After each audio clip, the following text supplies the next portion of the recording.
ওয়া ইয়াত্তাবি গায়রা সাবিলিল মুমিনিনা নুওয়াল্লিহি মা তাওয়াল্লা ওয়া নুসলিহি জাহান্নাম ওয়া সাআত মাসীরা।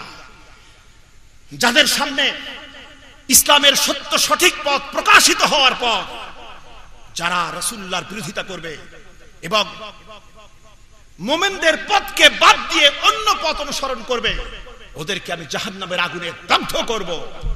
বলেন নাউযুবিল্লাহ। আর সেই জাহান্নাম হবে তাদের জন্য বড় নিকৃষ্ট ঠিকানা। সম্মানিত ভাইরা, সুতরাং একজন মানুষ, একজন মুসলমানের রাসূলুল্লাহর অনুসরণ ছাড়া আর কোন উপায় আছে কিনা বলেন? উপায় আছে? আছে, আর কোন উপায় নাই। সুতরাং ইবাদত করতে হলে আমাদের কি হতে হবে? আব্দ, দাস হতে হবে, গোলাম হতে হবে। আমরা কি বলুন? আমরা কি গোলাম? আমরা কি বলুন? গোলামের বাচ্চা গোলাম। আমি এবার আপনাদেরকে প্রশ্ন রাখতে চাই, আল্লাহর সমগ্র সৃষ্টি জাহানে সব থেকে বড় গোলাম তার নাম কি? মুহাম্মদ। সকলেই পড়ুন সাল্লাল্লাহু আলাইহি ওয়াসাল্লাম। তিনি হচ্ছেন আল্লাহর পরিপূর্ণ আব্দ। কোরআনে কারীমে বহু জায়গায় আল্লাহ পাক তার রাসূলের কথা বলতে গিয়ে কখনো তাকে বলেছেন আমার রাসূল, কখনো বলেছেন নবী বলেছেন, কিন্তু এমন কটা জায়গা আছে যেখানে আল্লাহ পাক তার নবীকে নবীও বলেন নাই, নামও নেন নাই, রাসূলও বলেন নাই, তিনি বলেছেন আব্দ, আমার বান্দা। আব্দের চাইতে এত স্নেহ মাখানো টাইটেল, এত সুন্দর খেতাব আর বান্দার জন্য আর কিচ্ছু নাই। বলেন সুবহানাল্লাহ। যেমন দেখুন কোরআনে কারীমে সূরাতুল বাকারা সূরা নম্বর 2 আয়াত নম্বর 23, ইন কুনতুম ফি রাইবিন মিম্মা নাযালনা আলা আবদিনা, আমি আমার বান্দার প্রতি যে কিতাব নাযিল করেছি, যদি সন্দেহ হয় তোমাদের, এই বান্দাকে মুহাম্মদুর রাসূলুল্লাহ সাল্লাল্লাহু আলাইহি ওয়াসাল্লাম। কথা আপনারা বুঝতে পারছেন? আল্লাহ পাক বলছেন আমি আমার বান্দার উপরে যে কিতাব নাযিল করেছি, যদি সন্দেহ হয় তোমাদের, এই বান্দা মুহাম্মদ সাল্লাল্লাহু আলাইহি ওয়াসাল্লাম।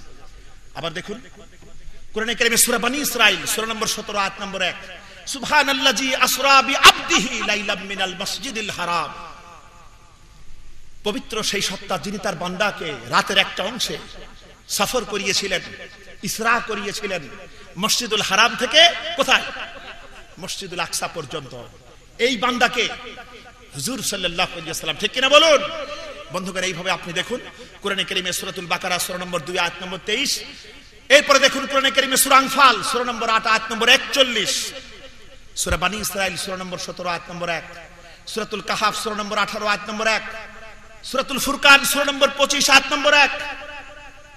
এরপরে দেখুন কোরআনে কারীমের ভিতরে সূরাতুন নাজম সূরা নম্বর 53 আয়াতে কারিমা হচ্ছে 10, সূরাতুল হাদিদ কোরআনে কারীমের 57 নম্বর সূরা আয়াতে কারিমা 9, সূরাতুল জিন সূরা নম্বর 72 আয়াতে কারিমা 19, সূরাতুল আলাক সূরা নম্বর 96 আয়াত নম্বর 9, 10। এখানে যতগুলি আব্দের কথা আছে, সেই আব্দ দিয়ে আল্লাহ পাক বুঝিয়েছেন মুহাম্মদুর রাসূলুল্লাহ সাল্লাল্লাহু আলাইহি ওয়াসাল্লাম। সুতরাং প্রকৃত বান্দা যদি হতে হয়, প্রকৃত গোলাম যদি হতে হয়, কাকে অনুসরণ করতে হবে? মুহাম্মদুর রাসূলুল্লাহ সাল্লাল্লাহু আলাইহি ওয়াসাল্লামকে। আচ্ছা, তাহলে আমি বলছিলাম ইবাদত মানব জীবনের উদ্দেশ্য। এই ইবাদত হতে হবে রাজনীতিতে, এই ইবাদত হতে হবে শিক্ষানীতিতে, এই ইবাদত হতে হবে বিচার ব্যবস্থায়, এই ইবাদত হতে হবে অর্থনীতিতে, ঠিক কিনা বলুন? কারণ ইবাদত হবে শুধু মসজিদে আর সমাজে ইবাদত হবে না, তাগুতের গোলামি হবে, তাহলে সেই জীবন কি আসলে প্রকৃতপক্ষে বান্দার জীবন? না, দুই দিকে চলে গেল। দুইটা বিপরীতমুখী নৌকার যাত্রী হলে চলবে না, বরং কি করতে হবে? কোরআনে কারীমে সূরাতুল বাকারা সূরা নম্বর 2 আয়াত নম্বর 208 আল্লাহ পাক বলছেন ইয়া আইয়ুহাল্লাযীনা আমানু উদখুলু ফিস সিলমি কাফা, পরিপূর্ণ রূপে ইসলামে দাখিল হও। ওয়ালা তাত্তাবিউ খুতুওয়াতিশ শাইতান, শয়তানের অনুসরণ করো না, সে তো তোমাদের প্রকাশ্য দুশমন, ঠিক কিনা বলেন? তার মানে পরিপূর্ণ যদি ইসলাম না মানি, তাহলে সেটাই হবে শয়তানের অনুসরণ, ঠিক কিনা বলেন? পরিপূর্ণ হতে হবে।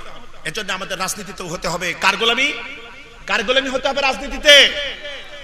আপনারা আস্তে কথা কন কেন? কার গোলামি হতে হবে? কোরআনে কারীমে রাজনীতির প্রথম কথা কি?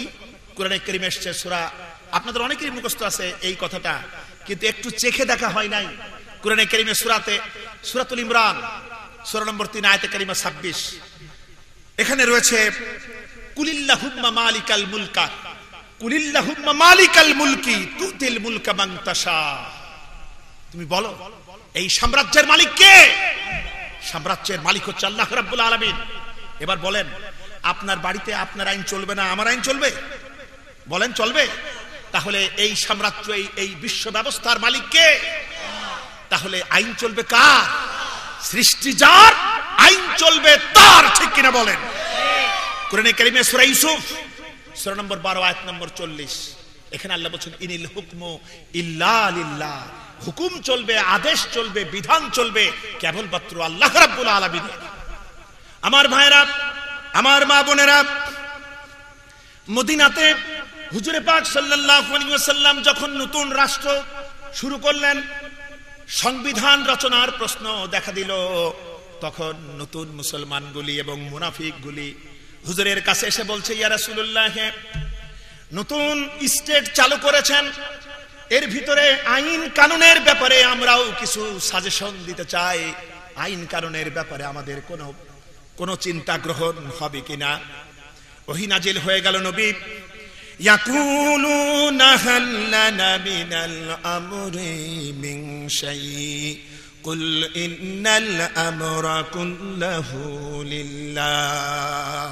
সূরা আল ইমরান সূরা নম্বর 3 আয়াতে কারিমা 154।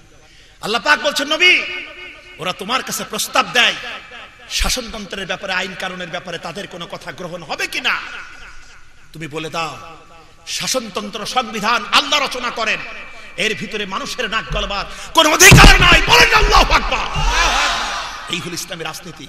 এটা যদি হয়ে যায় তাহলে রাজনৈতিক সকল কর্মকাণ্ড হয়ে যাবে ইবাদত। বলেন সুবহানাল্লাহ।